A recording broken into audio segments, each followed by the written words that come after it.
Meus pais não faziam ideia de que eu era o dono da casa onde eles viviam. Você é um parasita patético de 38 anos. Saia daqui. Eu sou Alex Mitchell, tenho 38 anos, e meu próprio pai chamou a polícia para me expulsar de uma casa que ele não sabia que eu possuía há 5 anos. Tudo explodiu numa terça-feira, apenas uma terça-feira comum de outubro, daquelas em que o ar está ficando fresco e as folhas estão virando tons brilhantes de laranja e vermelho. O tipo de dia que deveria parecer pacífico. Mas na minha família, paz era apenas o tempo de silêncio entre as tempestades. Estávamos na casa dos meus pais, a casa onde cresci, a casa onde minha avó me criou, na verdade, para o que minha mãe, Diane, havia cantarolado ao telefone como um jantar em família. Essa frase sempre era uma bandeira vermelha, um convite lindamente embrulhado para um pelotão de fuzilamento. Na minha família, jantar em família significava que havia uma agenda, e eu geralmente estava nela. A tensão estava tão densa que você poderia tê-la cortado com as facas de bife na mesa. Meu pai, Richard, estava comandando a mesa na cabeceira, sua voz um pouco alta demais, um pouco confiante demais, do jeito que sempre ficava quando estava blefando numa mesa de pôquer ou prestes a pedir algo. Meu irmão mais novo, Ethan, o eterno filho dourado, estava lá com sua nova namorada, Maya. Ela era um espetáculo, grudada no telefone, ocasionalmente olhando para cima para oferecer um sorriso vazio que não chegava aos olhos. Minha própria namorada, o amor da minha vida, Jessica, sentou ao meu lado, sua mão descansando no meu joelho sob a mesa. Ela era minha âncora silenciosa na tempestade que eu sabia que estava se formando. Eu havia ouvido sussurros. Meu melhor amigo e sócio, Trevor, havia me dado um aviso alguns dias antes. Meus pais estavam em apuros novamente, apuros profundos, mas desta vez era diferente. Desta vez eles estavam prestes a perder tudo, e iam fazer isso tentando vender algo que não era deles para vender. Mantive minhas perguntas calmas, medidas. Deixei-os terminar seu brinde autocongratulatório aos novos começos. Então coloquei meu garfo na mesa. Então, ouvi dizer que vocês estão procurando refinanciar a casa, eu disse, mantendo meus olhos fixos no meu pai. Richard estufou o peito. O homem tinha 62 anos, mas ainda carregava a arrogância de um jogador de futebol americano universitário que nunca saiu de campo. Isso mesmo. Encontramos uma grande oportunidade. Um investidor privado que vê nosso potencial. Um investidor privado? Perguntei, minha voz ainda calma, não traindo nada do medo frio se enrolando no meu estômago. Não um banco. Foi aí que aconteceu. Seu rosto ficou de um vermelho escuro e manchado. Ele bateu a mão na mesa, fazendo os talheres pularem e minha mãe se encolher. O que isso tem a ver com você, Alex? Sempre farejando por aí. Sempre julgando. Você é um parasita patético de 38 anos. Você apenas fica por aí, esperando que nós falhemos. Bem, não precisamos de você. Saia. Saia da minha casa. O quarto ficou em silêncio. Ethan olhou para seu prato, de repente fascinado pelo purê de batatas. Diane torceu as mãos, seus nós dos dedos brancos. O aperto de Jessica no meu joelho apertou. Uma mensagem silenciosa de apoio. E eu comecei a rir. Não era uma risada feliz. Era fria, cansada e cheia de 5 anos de segredos. Sua casa, eu disse, a risada morrendo na minha garganta. Isso é engraçado. Os olhos de Richard saltaram. O que é tão engraçado? Já tive o suficiente do seu desrespeito. Ele tateou seu telefone. Seus dedos tremendo de raiva. É isso. Estou ligando para a polícia. Vamos fazer você ser preso por invasão. Ele realmente fez isso. Ele discou 911 enquanto gritava no telefone sobre seu filho vagabundo, que estava se recusando a sair.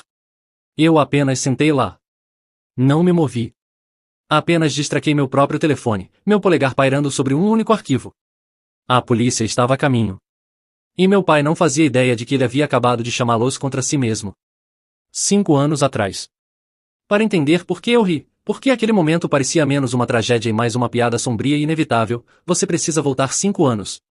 Naquela época, eu tinha 33 anos. No papel, eu era o sonho americano. Havia construído uma empresa de investimentos imobiliários comerciais bem-sucedida do zero com meu melhor amigo da faculdade, Trevor. Tínhamos um talento para ver valor onde outros viam decadência urbana. Trabalhávamos horas insanas, assumíamos riscos calculados, e isso compensava. Eu tinha uma vida da qual me orgulhava, uma vida que construí com minhas próprias mãos, tijolo por tijolo, longe da sombra sufocante da minha família. Meu relacionamento com meus pais sempre foi complicado. Essa é a palavra educada. Tóxico é provavelmente mais preciso. Eu era o responsável, o quieto, aquele que tirava boas notas e nunca causava ondas. Ethan era o filho dourado. Ele era o músico, o artista, o espírito livre. Ele não podia fazer nada errado, mesmo quando estava batendo seu carro de segunda mão, sendo reprovado numa faculdade de artes liberais pela qual meus pais pagaram uma fortuna, ou pegando dinheiro emprestado que nunca pretendia devolver. Meus pais viam sua imprudência como paixão. Eles viam minha estabilidade como entediante. Lembro do meu aniversário de 16 anos. Eu queria um livro específico e raro sobre arquitetura. Havia circulado ele num catálogo por meses. Em vez disso, meu pai me deu uma nota de $100 e um resmungo, e não gaste tudo de uma vez. Mais tarde naquela semana, sem razão alguma, ele comprou para Ita uma guitarra elétrica novinha em folha, top de linha, porque Ita havia mencionado casualmente que estava se sentindo inspirado. Essa era a dinâmica. Eu recebia dinheiro, ele recebia gestos grandiosos.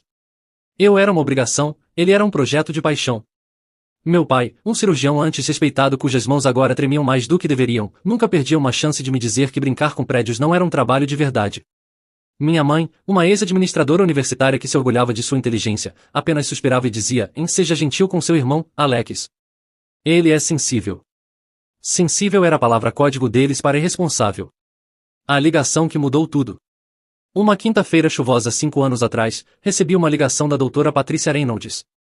Ela é minha madrinha, uma amiga próxima da família, e a única pessoa naquele círculo em quem eu confiava completamente.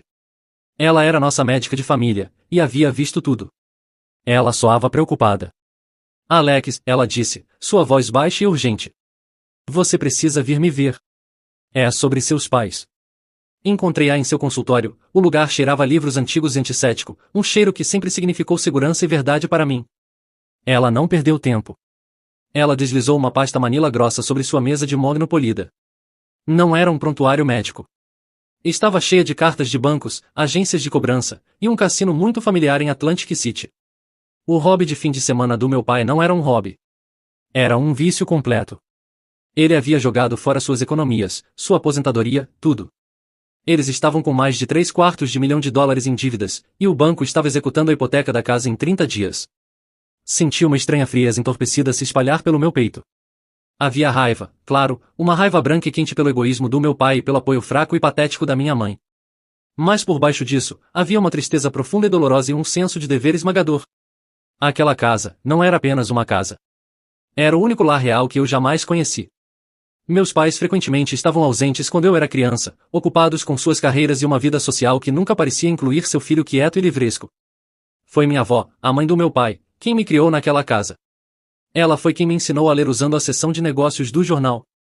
Ela foi quem me ensinou a andar de bicicleta, pacientemente me levantando toda vez que eu caía. Ela foi quem me ensinou a me defender. Seu jardim no quintal, com suas fileiras de tomates teimosos e rosas perfumadas, era meu santuário. Antes de morrer de câncer, quando eu tinha 17 anos, ela me fez prometer uma coisa.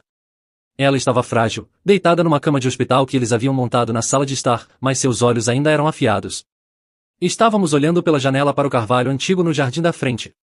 Ela pegou minha mão, sua pele tão macia e fina quanto o papel. Esta casa é o coração da nossa família, Alex, ela havia dito, sua voz um sussurro fraco. Ela viu alegria e tristeza. Ela viu seu avô partir para a guerra e o recebeu de volta. Ela viu seu pai nascer. Está encharcada em nossa história. Você tem uma boa cabeça nos ombros. Você é o forte. Me prometa que sempre a protegerá.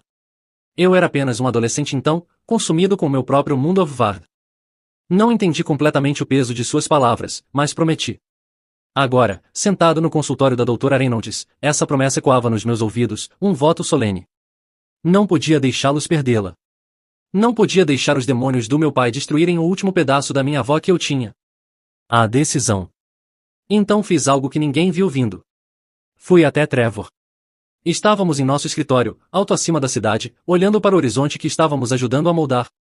Expus toda a história feia. Ele ouviu, seu rosto sombrio, seu jeito brincalhão usual sumido. Cara, isso é pesado, ele disse, passando a mão pelo cabelo. O que você quer fazer? Você não pode simplesmente dar o dinheiro a eles. Seu pai vai apenas ver isso como a maior ficha de pôquer que já teve. Eu sei, eu disse, o plano já se formando na minha mente, frio e claro. Não vou dar nenhum centavo a eles. Vou comprar a casa. Trevor piscou. Comprar. Tipo, do banco? E exatamente, eles estão prestes a executar a hipoteca. É um ativo em dificuldades. O banco só quer tirá-la dos livros. Podemos conseguir por centavos no dólar. Através de uma série de empresas de fachada que nossa firma usava para aquisições anônimas, abordamos o banco. Trevor cuidou das negociações. Era apenas mais um negócio para ele, mais uma linha num planilha. Para mim, era tudo. Uma semana depois, estava feito. O banco estava feliz. Oficialmente, a casa agora pertencia a uma LLC numerada que eu controlava. O próximo passo foi o mais difícil. Eu tinha que enfrentá-los. Fui à casa. Eles eram um desastre. Meu pai era um fantasma, arrastando-se por aí de roupão no meio da tarde, evitando meus olhos. Minha mãe estava chorando, seu rosto inchado. Eles me disseram que iam perder tudo, suas vozes cheias de autopiedade. Não havia desculpa, nenhuma responsabilidade, apenas desespero. Respirei fundo e entreguei a performance da minha vida. Falei com alguns contatos, menti, as palavras com gosto de cinza na minha boca. Consegui fazer o banco concordar com um novo arranjo, uma tolerância especial. Eles vão suspender a execução da hipoteca. Vocês podem ficar aqui. Só tem que trabalhar com eles num plano de pagamento. O alívio nos rostos deles era palpável. Minha mãe explodiu em lágrimas, me abraçando com uma força que eu não sabia que ela tinha. Oh, Alex, você nos salvou. Eu sabia que você não nos abandonaria. Meu pai apenas resmungou, a primeira faísca de sua arrogância antiga retornando. Já era hora de você usar esses contatos para algo útil, ele disse. Nenhum obrigado, nenhuma gratidão, apenas um insulto disfarçado. Esse era meu pai. Apenas a doutora Reynolds sabia a verdade completa. Encontrei-me com ela depois. Você tem certeza sobre isso, Alex? Ela perguntou, seus olhos examinando os meus com um olhar analítico de médico. Deixá-los acreditar que ainda estão no controle, que estão trabalhando com o banco? É uma decepção perigosa. É o único jeito, eu disse a ela, tentando me convencer tanto quanto a ela. Se eles souberem que eu sou o dono, o orgulho do meu pai nunca se recuperará e minha mãe vai apenas me ver como um caixa eletrônico ambulante. Assim, eles têm que acreditar que estão consertando sua própria bagunça. Pode forçá-los a finalmente assumir alguma responsabilidade. Ela suspirou, um som longo e cansado. Espero que você esteja certo, ela disse, mas orgulho e vício são forças poderosas. Tenha cuidado, Alex. Este segredo é uma coisa pesada para carregar. Ela estava certa. Por 5 anos, a paz frágil se manteve. Paguei os impostos prediais e o seguro residencial através da LLC. Eles moravam sem pagar aluguel, acreditando que estavam fazendo pagamentos pequenos e simbólicos para um banco perdoador. Mantive minha distância, verificando apenas o suficiente para ter certeza de que a casa ainda estava de pé. Me dediquei ao meu trabalho, ao meu relacionamento com Jéssica, uma arquiteta brilhante e linda que via o homem que eu era, não a família de onde eu vim. Tentei construir uma vida onde o caos deles não pudesse me tocar, mas o caos tem um jeito de se infiltrar pelas rachaduras. Os sinais de perigo. Os sinais começaram devagar, como uma febre que cresce em você. Meu pai começou a falar sobre um novo amigo que havia feito no cassino, um gerente chamado Connor Blackwell que o tratava como um apostador importante. Ele estava tendo aquele brilho antigo e perigoso nos olhos novamente. Minha mãe, desesperada por um milagre financeiro, foi sugada por um daqueles esquemas de marketing multinível administrados por um guru esperto chamado Vanessa Sterling. Ela começou a organizar seminários de investimento na sala de estar, a mesma sala onde minha avó me ensinou a jogar xadrez. A gota d'água veio na forma de um alerta do Trevor. Cara, você precisa ver isso. Ele me mandou uma mensagem, seguida de um link para um arquivo público, uma solicitação de empréstimo, uma grande. Era de uma empresa de empréstimos privados sombria conhecida por suas taxas predatórias e suas conexões com o submundo criminoso. E a garantia que eles haviam listado? Minha casa, a casa da minha avó. Eles estavam tentando pegar emprestado contra um ativo que não possuíam. Estavam prestes a entregar as chaves da minha casa para agiotas. A promessa que fiz à minha avó gritou na minha cabeça. Protegê-la. Soube então que a farsa de 5 anos havia acabado. Havia tentado o jeito silencioso. Havia tentado dar dignidade a eles. Mas como a doutora Reynolds havia avisado, seu orgulho e vício eram fortes demais. Eles não haviam aprendido nada. Haviam visto meu ato secreto de misericórdia não como uma tábua de salvação, mas como uma rede de segurança que podiam abusar sem consequências. Foi por isso que concordei com aquele jantar em família. Sabia que era uma armadilha. Eles iam anunciar seu plano financeiro brilhante e esperar que eu aplaudisse ou saísse do caminho. Fui lá preparado para uma briga. Fui lá para acabar com isso. A confrontação. Então quando meu pai, seu rosto contorcido de raiva, me chamou de parasita e me disse para sair da sua casa, não senti raiva. Não senti mágoa. Tudo o que senti foi o peso frio e duro da verdade que estava prestes a jogar nas cabeças deles. Uma verdade que havia estado sentada num arquivo digital no meu telefone por 5 longos anos, apenas esperando por este momento exato. As semanas antes daquele jantar desastroso pareciam assistir a um acidente de trem em câmera lenta. E eu era o único que podia vê-lo chegando. O primeiro sinal de alerta real, depois do alerta inicial do Trevor sobre a solicitação de empréstimo, foi uma ligação profundamente perturbadora da Jéssica. Ela estava numa reunião no local para um novo projeto no centro da cidade e soava perturbada. Sua calma profissional completamente abalada. Alex, você não vai acreditar nisso, ela disse, sua voz baixa, como se tivesse medo de ser ouvida. Acabei de falar com um dos empreiteiros, um cara bom, está no negócio há 30 anos. Ele estava reclamando sobre sua sogra sendo enganada. Ela acabou de perder sua casa, um lugar onde viveu a vida toda. Um sentimento frio, afiado e desagradável, me lavou. Enganada como? Alguma empresa de empréstimos privados, ela disse. Fizeram ela assinar alguns papéis que não entendia. Um empréstimo contra a casa com taxas de juros insanas. Ela perdeu um pagamento e eles executaram a hipoteca. Assim mesmo. A coisa toda levou menos de 3 meses. Minha mente estava acelerada. Qual era o nome da empresa? Geis. Ela pausou, tentando lembrar. Alguma coisa com B. Black alguma coisa. Blackwell. Era isso. Blackwell Holdings. Connor Blackwell, o gerente do cassino High Roller. Não era coincidência. Era um modelo de negócio. Meu pai não estava apenas jogando. Ele estava sendo alvo, sendo preparado. Este personagem Connor não era um amigo. Ele era um tubarão e havia sentido o cheiro de sangue na água há muito tempo. Estava usando o ego e o vício do meu pai como uma coleira, levando direto para uma armadilha com minha casa como isca. Desliguei o telefone e imediatamente liguei para Trevor. Preciso que você largue tudo, eu disse, minha voz tensa. Quero saber tudo sobre esta Blackwell Holdings. Quero saber sobre Connor Blackwell. Descubra quem eles são, o que fazem, e com quem mais fizeram isso. Quero uma lista das vítimas deles. Não poupe despesas. Considerado feito, Trevor disse, seu tom totalmente profissional. Ele sabia que isso era mais que apenas um negócio. Enquanto isso, a situação em casa estava piorando. Passei por lá uma tarde sob o pretexto de verificar uma torneira vazando no banheiro de hóspedes. A razão real era medir a temperatura e o que encontrei foi arrepiante. Minha mãe estava na sala com um grupo de cerca de 10 outras mulheres, todas da idade dela, todas com o mesmo olhar de desespero esperançoso nos olhos. Estavam ouvindo com atenção uma mulher num terno branco afiado. Ela era carismática.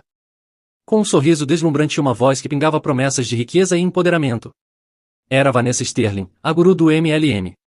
Ela estava apontando para um quadro branco coberto com diagramas complexos de dovlines e fluxos de renda residual. Não é sobre vender um produto, senhoras, ela estava dizendo, sua voz ressoando com paixão. É sobre vender um sonho. É sobre tomar controle do seu destino financeiro. Porque seu dinheiro deveria apenas ficar parado, trancado na sua casa, não fazendo nada. Minha mãe me viu e sorriu, seu rosto corado de excitação. Alex, venha conhecer Vanessa. Ela é um gênio. Está nos mostrando como desbloquear o valor escondido nos nossos ativos. Vanessa virou seu sorriso de 1000 watts para mim, estendendo uma mão perfeitamente manicurada. Um prazer conhecê-lo, Alex. Sua mãe é uma mulher muito esperta. Ela entende que sua casa não é apenas um lugar para viver, é um recurso de capital esperando para ser alavancado. Senti-me enjoado.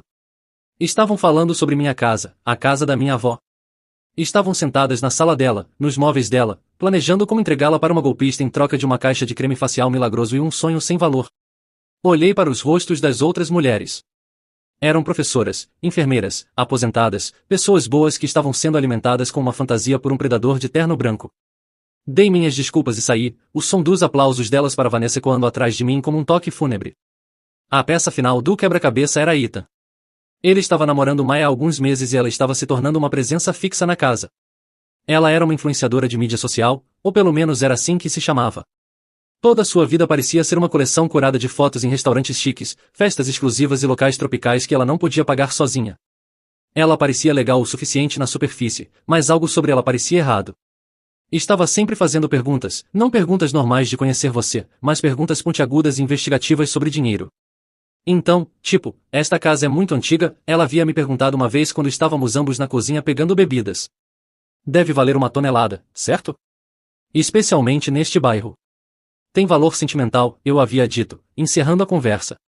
Outra vez ela havia perguntado, e seus pais têm tipo muitos investimentos? Ethan diz que seu pai era cirurgião. Eles devem estar cheios de dinheiro. Na época, dispensei com uma curiosidade sem tato de uma geração que compartilha tudo online. Agora parecia sinistro. Ela não estava fazendo conversa. Estava coletando inteligência. A noite da verdade. À noite do jantar, o ar estava elétrico com a excitação maníaca dos meus pais. Eles pensavam que estavam à beira de um avanço.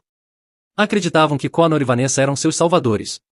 Haviam me convidado lá, percebi com um solavanco enjoativo, não apenas para me informar, mas para se gabar, para finalmente provar ao filho chato e prático que seu estilo de vida arriscado e excitante estava prestes a compensar. Ethan estava praticamente pulando no assento, sua perna se mexendo sob a mesa. Você não vai acreditar no plano que mamãe e papai bolaram, Alex. É genial, absolutamente genial. Maya sentou ao lado dele, um pequeno sorriso sabedor no rosto enquanto sutilmente digitava no telefone sob a mesa. Eu a observei e uma certeza fria se instalou no meu estômago. Ela estava relatando. Foi então que decidi acender o pavio. Não podia deixar continuar nem por mais um segundo. Então, ouvi dizer que vocês estão procurando refinanciar, comecei, minha voz calma, cortando através da conversa animada de Ethan. Fiquei um pouco surpreso que não estivessem passando por um banco tradicional. Estes credores privados, eles podem ser complicados. O rosto de Richard endureceu. Isso não fazia parte do roteiro deles. Sabemos o que estamos fazendo, Alex. Este não é um dos seus negócios chatos e cautelosos. Isso é para pessoas que não têm medo de assumir riscos. Que tipo de taxas estão dando a vocês? Pressionei, ignorando o olhar de aviso da minha mãe. Quais são os termos? As taxas de originação? A penalidade por pagamento antecipado? Vocês fizeram um advogado olhar o contrato? Não precisamos de um advogado, Diane interveio, sua voz estridente e defensiva. Vanessa disse que advogados apenas complicam as coisas e cobram uma fortuna. E Connor tem sido um perfeito cavalheiro. Ele é um amigo. Um amigo. Não pude evitar o tom incrédulo na minha voz. O gerente do cassino onde papai perdeu as economias da vida é um amigo? Foi então que Richard explodiu. A fantasia cuidadosamente construída que eu estava furando não podia suportar a pressão. Sua raiva era o mecanismo de defesa de um homem que sabia, no fundo, que era uma fraude. Ele se levantou, sua cadeira raspando alto contra o piso de madeira, seu rosto uma máscara de fúria. Você não tem ideia do que está falando, ele rugiu, cuspe voando dos lábios. Connor me respeita. Ele vê meu potencial, algo que você nunca fez. Tudo o que você faz é olhar para baixo para nós com seu trabalho chique e sua vida perfeita. Os insultos começaram a voar então, uma torrente de ressentimento que vinha se construindo por décadas. Eu era ingrato. Eu era frio. Eu era uma decepção. Ele desenterrou toda a ofensa percebida dos últimos 30 anos. E então veio a linha que selou seu destino. Você é um parasita patético de 38 anos. Saia da minha casa. Ele ficou lá, ofegante, seu rosto corado com uma sensação de vitória. Havia finalmente me colocado no meu lugar. Havia afirmado sua dominância como rei em seu castelo. Ele não fazia ideia de que o chão onde estava pisando me pertencia. Ele pensou que estava me expulsando. Na realidade, estava apenas abrindo a porta para a verdade entrar. Não alcancei uma pasta cheia de papéis. Isso é coisa de filme. A verdade era muito mais moderna e muito mais humilhante para ele. Enquanto ele gritava e apontava o dedo para a porta, calmamente distraquei meu telefone. A decisão estava tomada. O jeito silencioso havia acabado. Era a hora da tempestade. A revelação. O momento depois que Richard gritou para eu sair foi surreal. Foi como se o mundo entrasse em câmera lenta, o som diminuindo até que tudo o que eu podia ouvir era o bater frenético do meu próprio coração. O som da respiração pesada e irregular dele encheu o quarto. Minha mãe parecia horrorizada, sua mão tremulando até a boca como para abafar um grito. Ethan não encontraria meus olhos, seu olhar fixo num ponto na toalha de mesa. Maya, pela primeira vez, olhou para cima do telefone, um lampejo de surpresa genuína ou talvez preocupação no rosto. A mão de Jéssica era uma rocha na minha perna, seu aperto firme, me aterrando. Deixei o silêncio se estender. Deixei meu pai ficar lá, se banhando no que pensava ser seu momento de triunfo. Deixei-o sentir o peso total de sua autoridade na sua casa. Observei a satisfação presunçosa se instalar em suas feições. Quanto mais alto ele subisse no seu pedestal em ruínas, mais dura seria a queda. Então falei. Minha voz era quieta, quase conversacional, mas cortou através da tensão como um bisturi de cirurgião.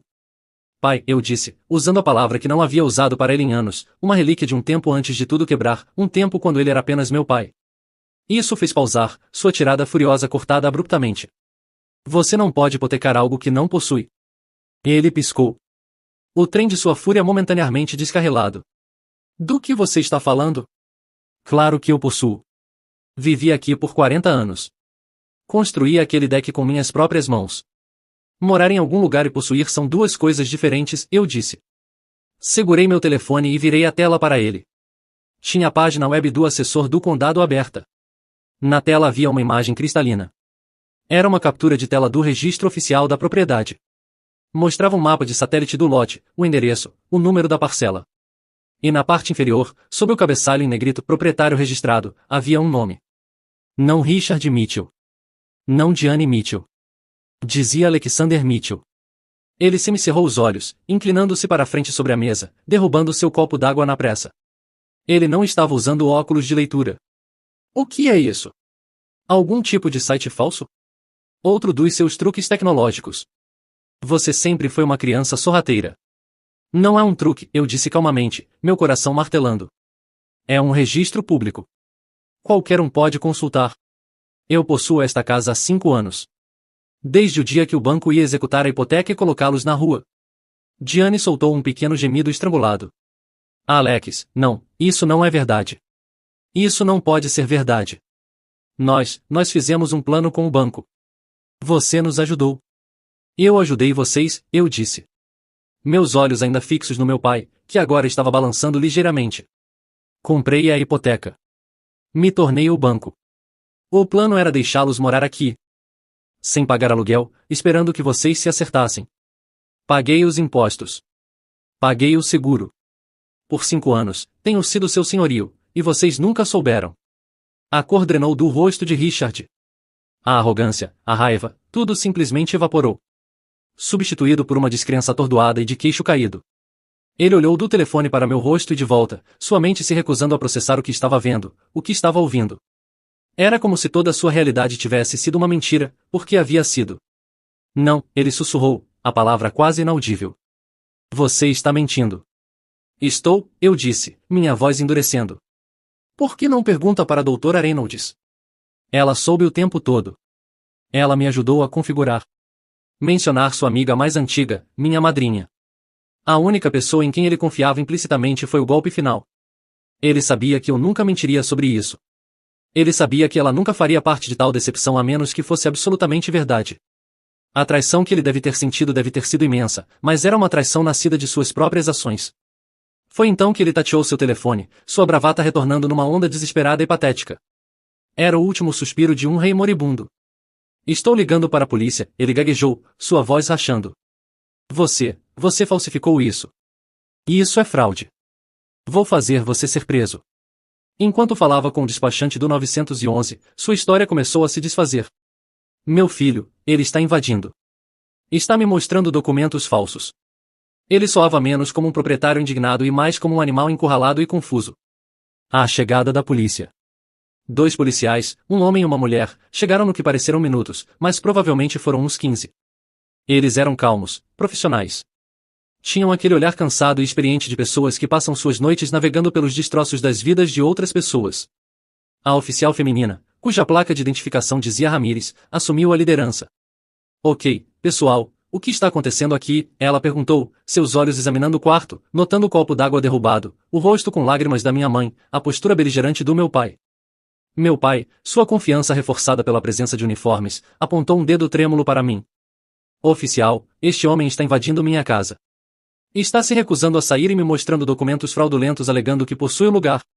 A oficial Ramírez olhou para mim, seu olhar neutro. Senhor, isso é verdade? Não disse uma palavra. Apenas entreguei meu telefone para ela. Os registros de propriedade são públicos, oficial, eu disse, minha voz firme. Você pode consultar o número da parcela no site do condado. E está tudo lá. Ela pegou o telefone. Seu parceiro, oficial Jenkins, um homem grande com o rosto cansado, puxou seu próprio smartphone oficial do departamento. O silêncio no quarto era absoluto. O único som era o toque suave dos dedos deles nas telas. Pareceu uma eternidade. Podia sentir todos os olhos no quarto em mim. Meu pai estava vibrando com uma mistura de raiva e medo. Minha mãe estava chorando silenciosamente. A mão de Jessica encontrou a minha e apertou. Então o oficial Jenkins olhou para cima. Ele deu um leve aceno quase imperceptível para o oficial Ramírez. O olho da tempestade estava prestes a passar. O furacão estava prestes a atingir meu pai diretamente. A oficial Ramírez olhou para cima do meu telefone. Sua expressão ilegível, uma máscara profissional. Ela o devolveu para mim antes de se virar para meu pai, que estava parado lá com uma expressão de expectativa presunçosa, esperando que ela colocasse algemas em mim. Sua voz era plana, oficial, e carregava um peso que nenhuma quantidade de gritos jamais poderia. Sr. Mitchell, ela disse, e o jeito que disse o nome dele deixou claro que não estava mais se dirigindo a ele como a vítima. Verificamos a informação. O registro público confirma que seu filho, Alexander Mitchell, é o proprietário legal desta propriedade. Meu pai a encarou como se ela tivesse acabado de começar a falar uma língua estrangeira. Seu olhar presunçoso se dissolveu em confusão total. O quê? Não, isso é impossível. Deve haver um erro. Verifique novamente. O nome é Richard Mitchell. Vivi aqui por 40 anos. Não há erro, senhor, o oficial Jenkins acrescentou, sua voz firme mas não indelicada. Ele havia visto esse tipo de implosão familiar antes. A escritura foi transferida e arquivada no condado há 5 anos, 3 meses e 12 dias. De acordo com a lei, esta é a casa dele. As palavras pairaram no ar, devastadoras e inegáveis. A fundação do mundo do meu pai, o próprio chão onde estava pisando, havia acabado de desmoronar sob seus pés.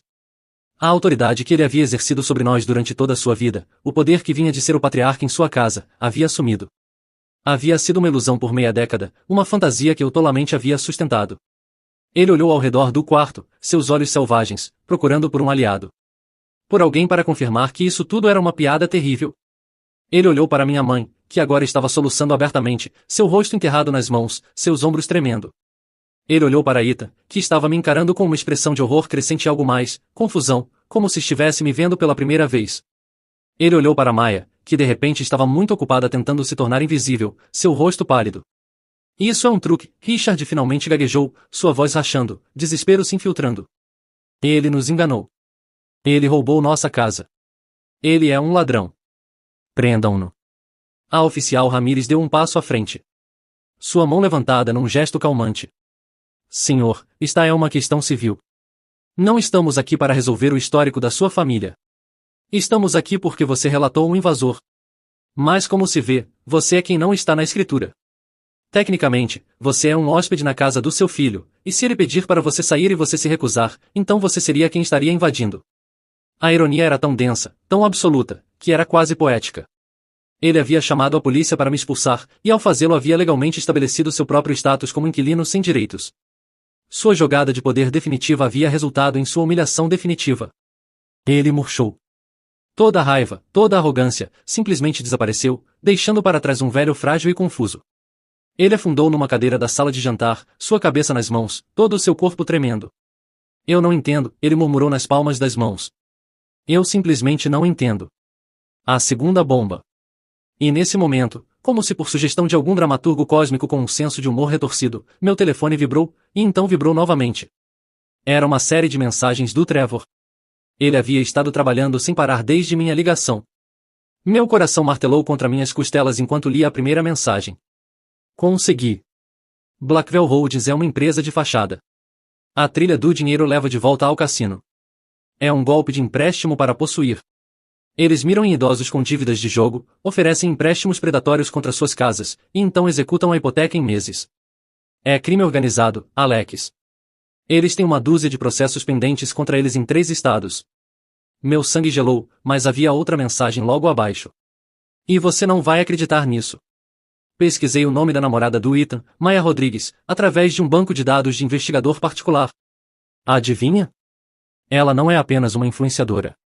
Ela é uma isca. Ela recebe uma comissão por identificar e apresentar famílias vulneráveis para operações como esta. Ela tem um histórico documentado.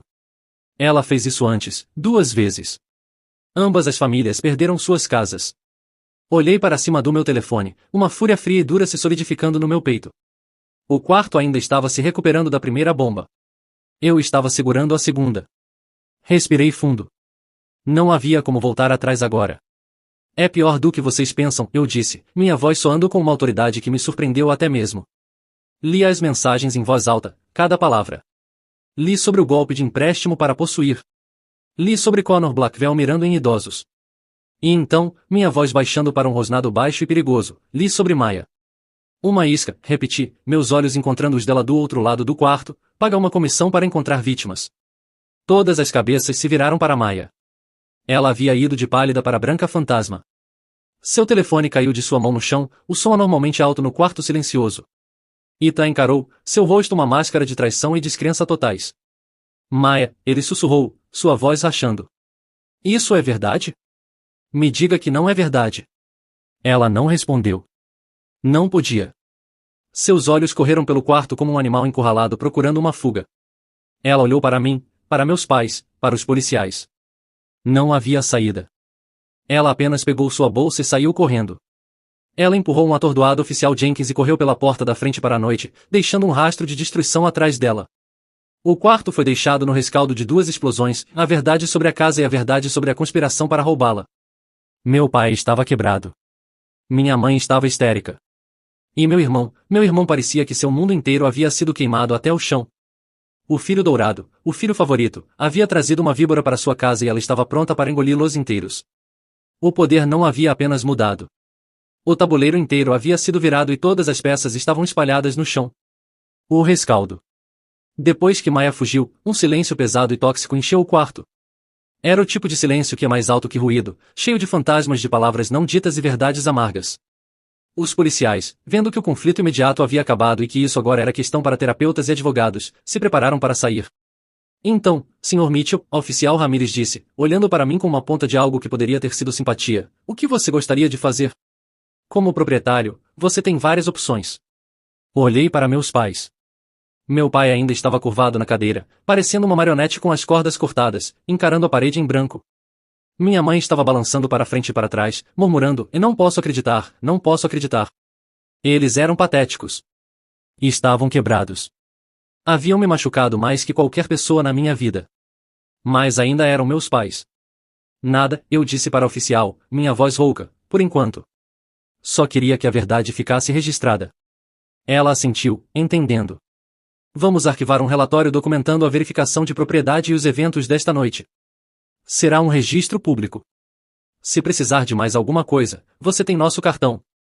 Eles saíram, fechando a porta suavemente atrás deles, deixando nós quatro, eu, Jéssica, minha mãe e Ethan, nos destroços. Meu pai estava lá fisicamente, mas havia se desconectado, perdido em seu próprio mundo arruinado. Por muito tempo, ninguém falou. O único som eram os soluços baixos e soluçantes da minha mãe. Fiquei perto da lareira, minha mão descansando na bancada de mármore fria.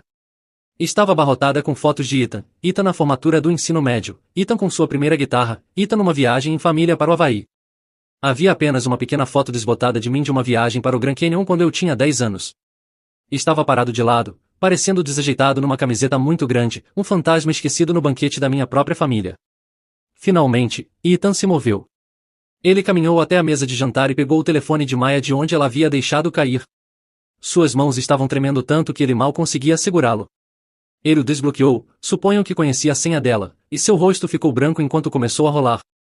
Só podia imaginar o que estava encontrando. Mensagens entre ela e Connor, provavelmente.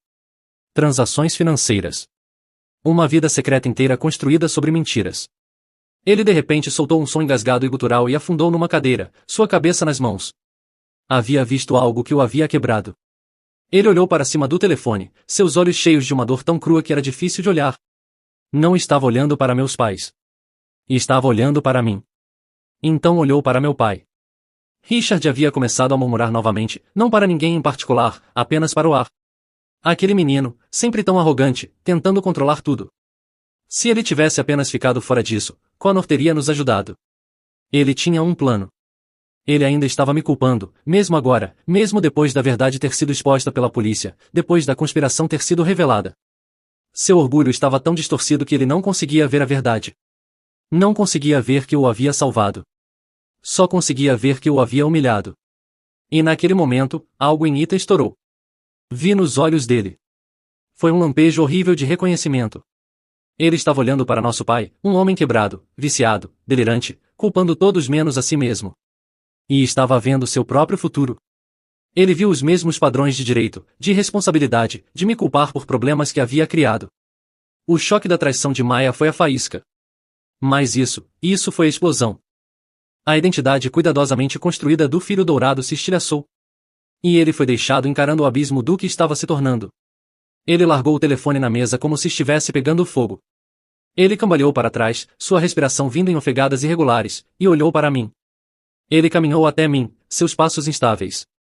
A última vez que havia se aproximado de mim, foi com um sorriso presunçoso, pedindo $500 para um investimento imperdível na banda do seu amigo. Agora parecia um homem se afogando alcançando uma boia salva-vidas. Alex, ele sussurrou, sua voz rouca.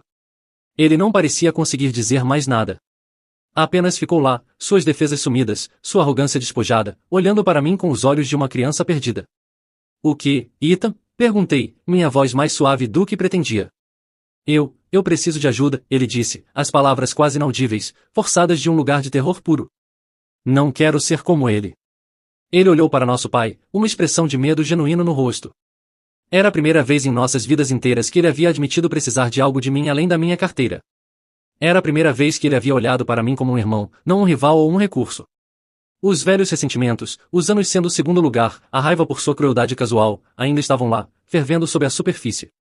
Mas olhando para o rosto despedaçado do meu irmão, vi algo novo, uma chance, uma possibilidade minúscula e frágil de que algo pudesse ser salvo deste acidente de trem. Uma aliança, não nascida de amor ou afeição, mas de desespero compartilhado. Ele estava desesperado para escapar de seus próprios demônios, e eu estava desesperado para proteger o último pedaço do legado da minha avó. Ok, eu disse, minha voz firme, a decisão se solidificando na minha mente. Ok, Ethan, mas se vamos fazer isso, fazemos do meu jeito. Não mais mentiras, não mais desculpas, para nenhum de vocês. Olhei para meus pais. Isso vale para vocês também. O passeio grátis acabou. As coisas vão mudar. Minha mãe olhou para cima, seus olhos arregalados de medo, o medo do desconhecido. Meu pai apenas continuou a encarar o espaço. A batalha pela casa havia acabado. A guerra pela família havia apenas começado. Os 6 meses seguintes. Os 6 meses que se seguiram foram os mais difíceis e estranhos da minha vida. Não foi uma limpeza organizada e arrumada com um final feliz em montagem.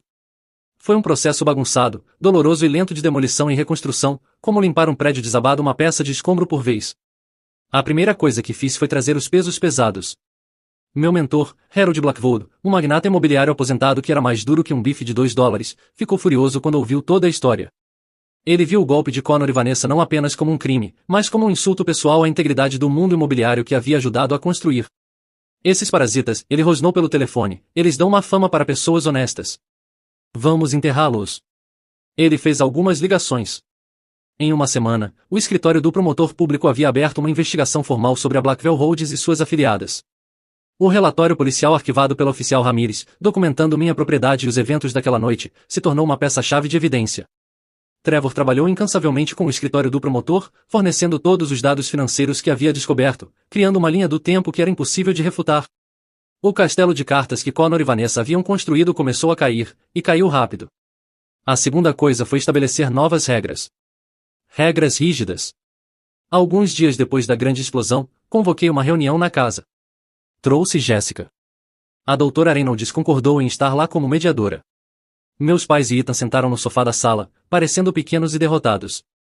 Aqui está o acordo, eu disse a eles, minha voz não deixando espaço para a negociação. Vocês podem continuar a morar nesta casa, minha casa, mas não de graça, e não sem condições. As condições eram inegociáveis. Richard tinha que se inscrever num programa de tratamento para seu vício em jogos e consultar um psiquiatra para uma avaliação completa. Diane tinha que participar de reuniões de Ao-Anon 2 vezes por semana para famílias de viciados para lidar com suas décadas de codependência. Ethan tinha que se internar numa instalação de reabilitação de 90 dias para seus problemas de abuso de substâncias, que ele finalmente admitiu serem mais que apenas recreativos. Além disso, continuei, puxando um documento da minha pasta que meu advogado havia redigido, estou estabelecendo um fideicomisso formal e irrevogável para esta casa. A doutora Reynolds concordou em ser a curadora. Vocês pagarão um aluguel mensal ao fideicomisso, uma taxa de mercado justa pela qual serão responsáveis. O fideicomisso cuidará dos impostos prediais e manutenção. Se vocês falharem em cumprir qualquer uma dessas condições, se perderem suas reuniões, se pararem seu tratamento, se perderem um único pagamento de aluguel, o fideicomisso é legalmente obrigado a despejá-los. Sem exceções. Sem segundas chances. Minha mãe chorou, lágrimas silenciosas escorrendo pelo rosto. Meu pai encarou o chão, sua mandíbula tensa, mas não discutiu. Ele não tinha mais luta nele. Mas Ethan, para minha surpresa, assentiu. Ok, ele disse, sua voz clara. Eu vou fazer isso. Sua aceitação foi a chave. Com Ethan a bordo, meus pais, sentindo-se totalmente encurralados e sem outras opções, relutantemente concordaram. As semanas se transformaram em meses. Ethan foi para a reabilitação. Foi brutal. Visitei-o uma vez cerca de um mês depois. Ele parecia magro e pálido, as sombras sob seus olhos contando uma história de noites difíceis. Mas seus próprios olhos estavam mais claros do que eu os havia visto em anos. Não falamos muito. Sentamos numa sala comum estéril e jogamos uma partida de damas. Ele me contou sobre suas sessões de terapia em grupo. Contei a ele sobre um novo projeto em que estava trabalhando. O silêncio entre nós estava cheio de história não dita. Mas pela primeira vez, não era um silêncio raivoso. Era um começo. Meus pais começaram suas próprias jornadas. Meu pai foi diagnosticado com transtorno bipolar, que, como a doutora Reynolds me explicou mais tarde, frequentemente alimentava sua tomada de riscos maníaca e episódios depressivos. Isso explica seu comportamento, Alex, ela me disse tomando café um dia, seu olhar compassivo. Mas não o desculpa. O diagnóstico me deu contexto, não encerramento. Ele começou a medicação, e o homem raivoso e arrogante que conhecia começou a ser substituído por alguém mais quieto, mais contido, um estranho no corpo do meu pai. Minha mãe lutou em suas reuniões de Al-Anon. Era difícil para ela ver seu comportamento facilitador como um problema. Para ela, sempre havia sido uma forma de amor, de proteção. Mas eu estava apenas tentando manter a paz, ela me dizia ao telefone, sua voz cheia de confusão. Paz a qualquer preço não é paz, mãe, eu dizia. É a rendição. Lentamente, dolorosamente, ela começou a aprender a diferença entre ajudar e prejudicar. Durante esse tempo, Jéssica foi minha rocha. Passávamos fins de semana na casa, minha casa. Não mudamos muito lá dentro, mas começamos a trabalhar no quintal. Puxamos as ervas daninhas espinhosas que haviam sufocado o velho jardim da minha avó, aramos a terra e plantamos flores novas. Rosas, lavanda e uma fileira de tomates teimosos, exatamente como ela costumava ter, lixamos e reinvernizamos o velho balanço rangente da varanda.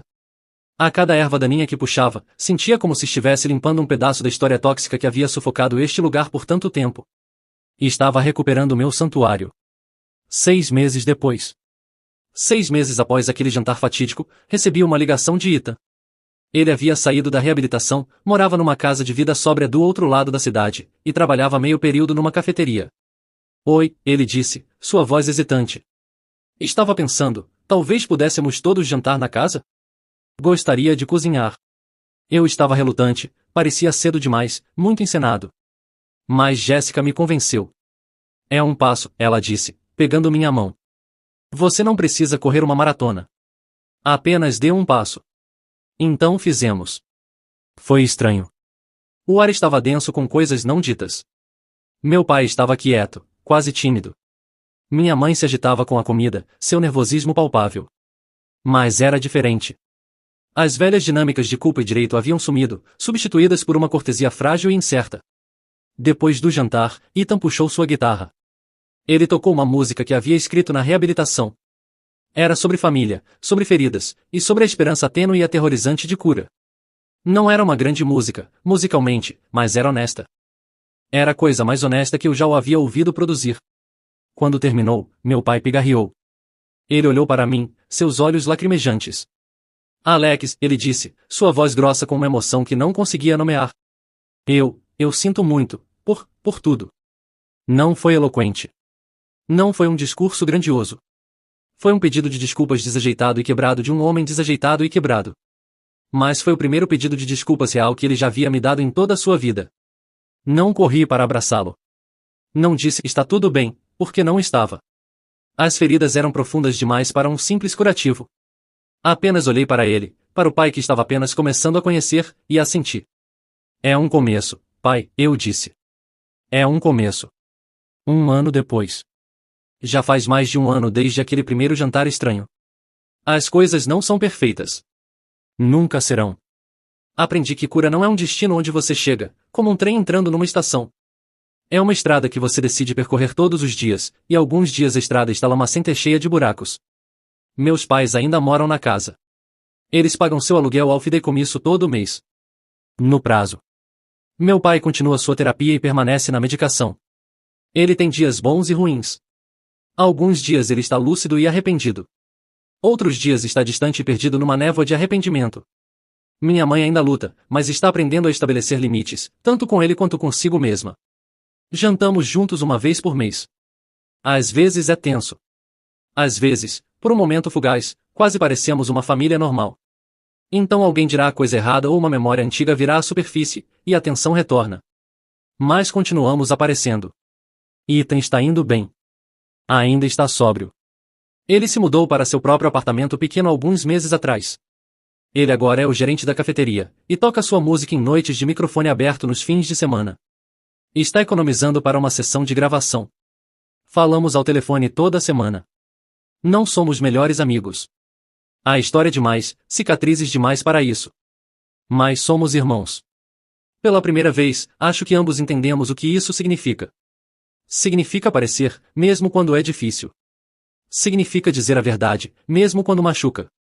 Quanto a Connor Blackwell e Vanessa Sterling, seus impérios vieram abaixo.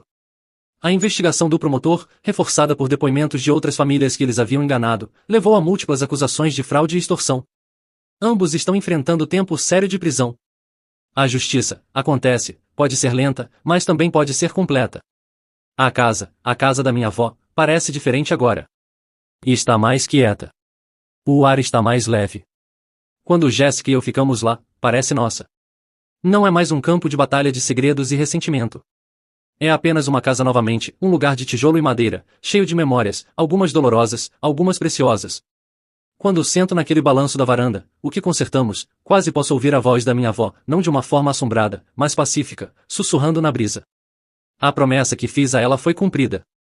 Seu coração, o coração da nossa família, está seguro. Reflexões finais. Olhando para trás, percebo que manter minha posição naquela noite não foi sobre vencer. Não foi sobre vingança ou provar que meu pai estava errado. Foi sobre traçar uma linha na areia. Foi sobre dizer, até aqui e não mais longe. Foi sobre criar um espaço onde a verdade, não importa quão feia, pudesse finalmente sair. Às vezes, você tem que queimar tudo até a fundação para ser capaz de construir algo novo. O que estamos construindo agora é frágil, incerto e muito trabalho. Mas pela primeira vez na minha vida, parece real, parece honesto. E para mim, isso é suficiente. A verdade sobre propriedade não é apenas sobre escrituras e registros legais. É sobre quem realmente investe no lugar, quem se preocupa em protegê-lo, quem está disposto a fazer os sacrifícios necessários para preservá-lo. Eu possuía aquela casa no papel por 5 anos, mas na realidade, eu a possuía no coração desde que minha avó me fez prometer protegê-la. O que aprendi é que às vezes o maior ato de amor é deixar as pessoas enfrentarem as consequências de suas ações. Por 5 anos, tentei proteger meus pais da verdade de sua situação. Pensei que estava sendo bondoso, mas na verdade estava sendo complacente. Estava permitindo que continuassem vivendo numa fantasia que os impedia de crescer. Quando finalmente forcei a verdade a vir à tona, quando quebrei a ilusão de controle deles, dei a eles algo que nunca haviam tido antes, uma chance real de mudança. Não uma mudança baseada em mentiras ou negação, mas mudança baseada na realidade dura e limpa. Jéssica muitas vezes me diz que ela admira minha paciência durante todo esse processo. Mas a verdade é que não foi paciência. Foi teimosia. Uma teimosia herdada da minha avó, que ensinou plantas teimosas a crescer em solo difícil, que ensinou um menino tímido a se defender, que fez uma casa comum se tornar um lar cheio de amor incondicional. Essa teimosia me ensinou que algumas coisas valem a pena lutar, mesmo quando a luta é longa e dolorosa. Algumas promessas valem a pena manter, mesmo quando custam tudo. E algumas verdades valem a pena contar, mesmo quando quebram o mundo em pedaços, porque só dos pedaços você pode construir algo melhor. A casa ainda tem fantasmas, mas agora são fantasmas pacíficos. As memórias ruins ainda estão lá, mas estão sendo lentamente sobrepostas por novas memórias. Jantares estranhos mais honestos. Conversas difíceis mais reais. O som de Jéssica rindo na cozinha. O som de Ethan tocando guitarra sem estar bêbado ou chapado. Meu pai plantou alguns tomates no jardim da minha avó nesta primavera. Eles não estão crescendo muito bem, ele nunca teve o toque dela para jardinagem, mas ele está tentando. E isso é algo. Minha mãe começou a ler novamente, algo que ela não fazia há anos. Livros de autoajuda, principalmente, mas também alguns romances. Ela me emprestou um na semana passada, algo sobre uma mulher reconstruindo sua vida após o divórcio. Achei que você poderia gostar, ela disse timidamente. Não era o tipo de livro que eu normalmente leria, mas li mesmo assim. E conversamos sobre ele. Uma conversa real, sobre escolhas e consequências e segundas chances. Esses são os momentos pequenos que me fazem acreditar que a luta valeu a pena. Não os grandes gestos ou as revelações dramáticas, mas as coisas pequenas e cotidianas que mostram que o crescimento real é possível, mesmo para pessoas que pareciam estar além da redenção. Ainda há dias ruins. Dias quando meu pai fica mal-humorado sobre sua medicação, ou quando minha mãe recaía em velhos padrões de fazer desculpas para ele. Dias quando Ethan luta com a sobriedade e considera desistir de tudo. Dias quando eu questiono se assumir essa responsabilidade por toda a família foi a coisa certa a fazer. Mas então lembro da promessa que fiz à minha avó. E lembro que algumas batalhas valem a pena lutar, não porque você tem certeza de que vai vencer, mas porque você tem certeza de que vai se arrepender se não tentar. A casa é minha agora, legalmente e em todos os outros aspectos. Mas mais importante, ela é novamente um lar. Um lugar onde a verdade pode ser dita, onde erros podem ser admitidos, onde o perdão pode ser ganho através do trabalho duro e mudança real. E às vezes, quando o vento sopra através das janelas abertas e traz o cheiro das rosas do jardim, posso quase ouvir minha avó sussurrando, bem feito, meu querido. Bem feito.